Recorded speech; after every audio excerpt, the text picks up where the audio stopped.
007 히말라야를 넘어서 세장-1 춘비 협곡의 푸른 벌판을 내려다보니 많은 야크들이 풀을 뜯어먹고 있었다. 그들은 아침 안개 속에서 풀을 뜯고 있었다. 왜냐하면 이슬이 매달려 있는 풀이 더 맛이 있기 때문이다. 비록 이방이긴 하지만 내게 있어서 그것은 익숙한 풍경이었다. 나는 스코틀랜드의 하일랜드에서 이른 아침 안개 속에서 소들이 풀을 뜯고 있는 걸 보고는 했다. 때로는 야생 사슴이 언덕으로부터 내려와 푸른 초장에서 풀을 뜯기도 했다.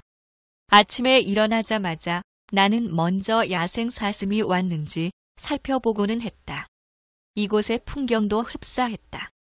털북숭이 머리를 한 야크는 하일랜드의 소들과 다르지 않았다. 차이점이라면 야크는 목과 어깨가 만나는 곳에 혹이 있다는 것뿐이었다.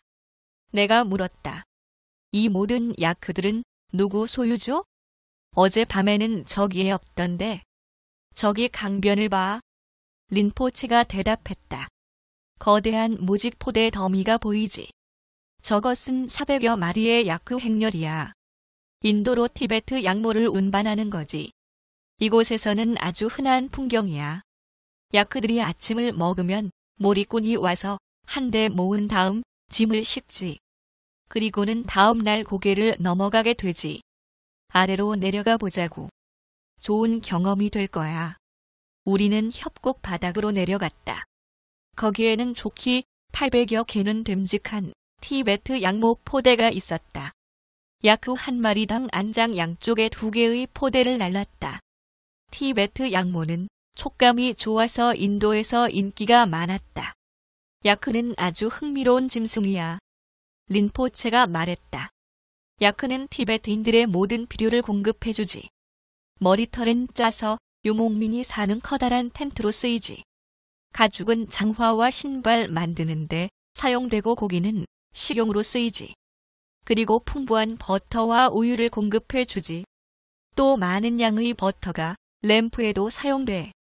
특히 사원에서 어떤 램프들은 계속 불을 밝혀두거든. 야크 똥은 모아서 불을 지펴 음식을 만들고 집안 난방에 사용돼. 야크는 또 밭을 가는데도 이용돼.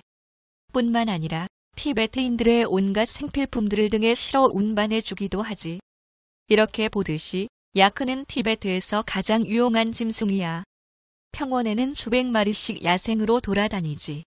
티베트에는 사람이 전혀 살지 않는 협곡들이 있고 사람이 사는 협곡들도 있어. 그들에 대해서는 아무도 몰라.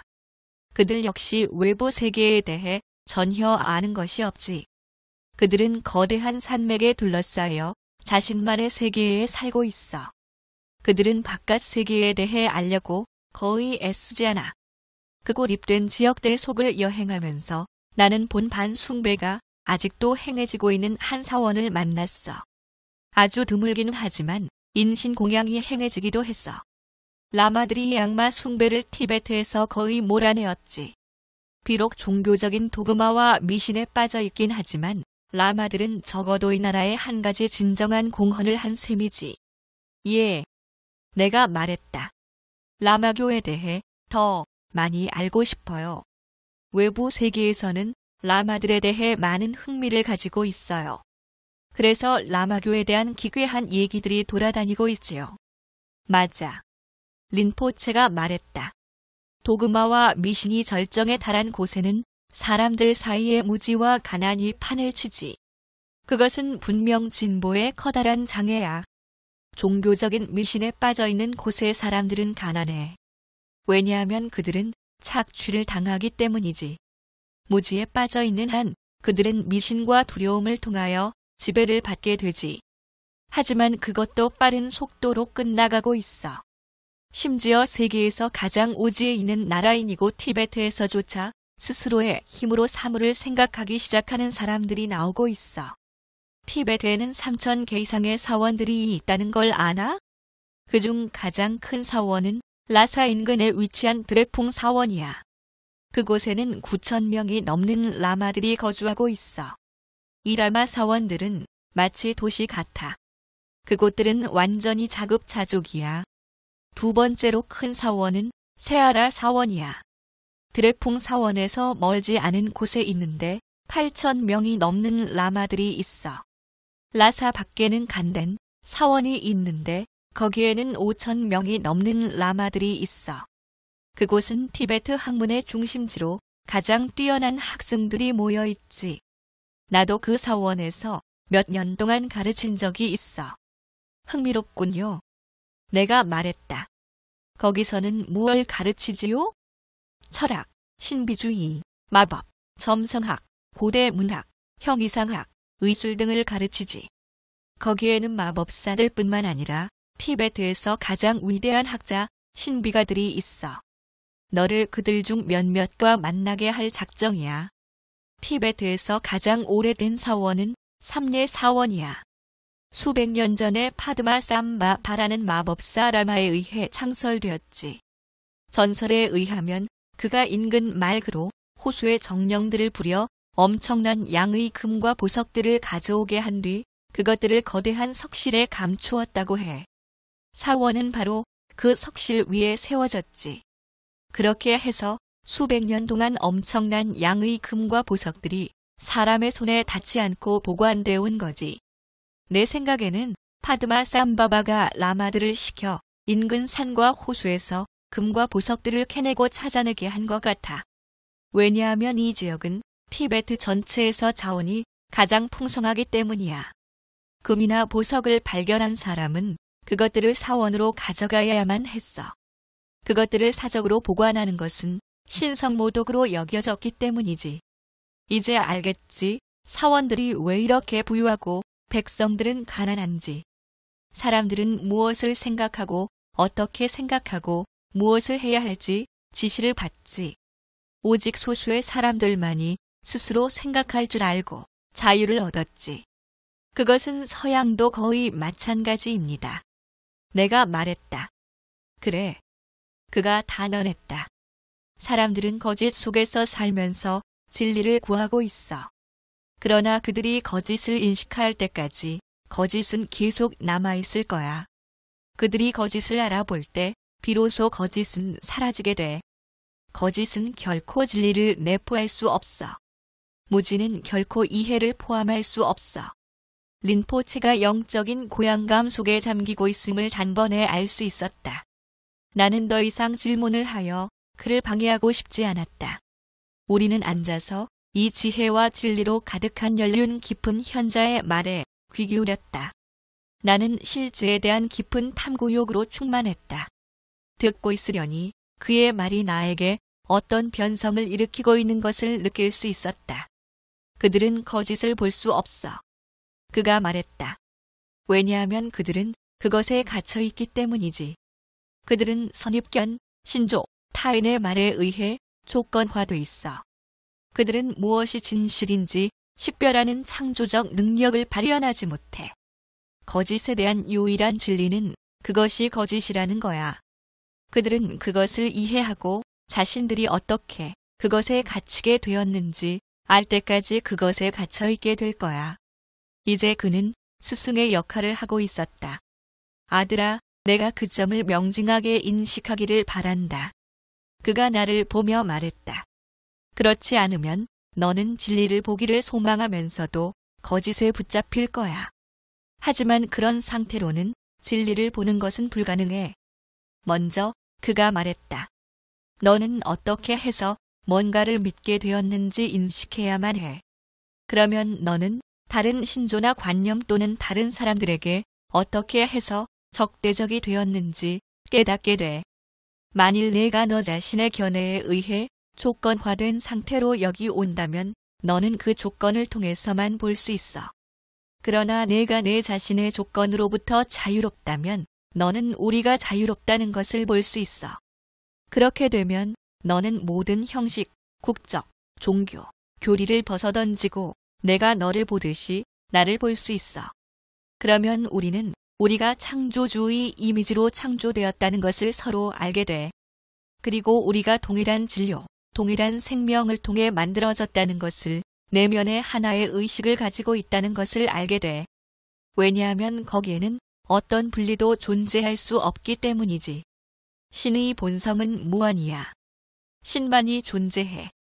그 밖의 것은 아무것도 없어. 이것이 우리의 존재야. 나는 탄성을 자아냈다.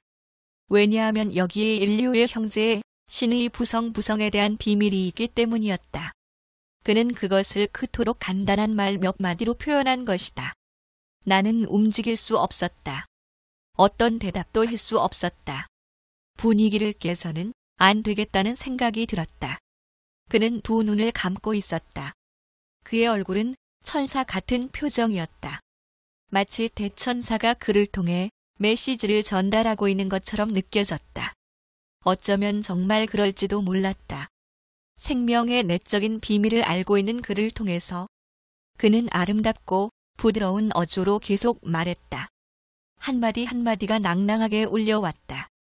사람들은 특정 종교, 국적, 이데올로기의 그룹을 조직하고 그 속에 들어가지. 그리고는 자신들이 진리를 대변한다고 믿어. 그러면서 서로 다투어도 문제가 해결되지 않으면 서로를 죽이지. 그 속에 무슨 진리가 있지?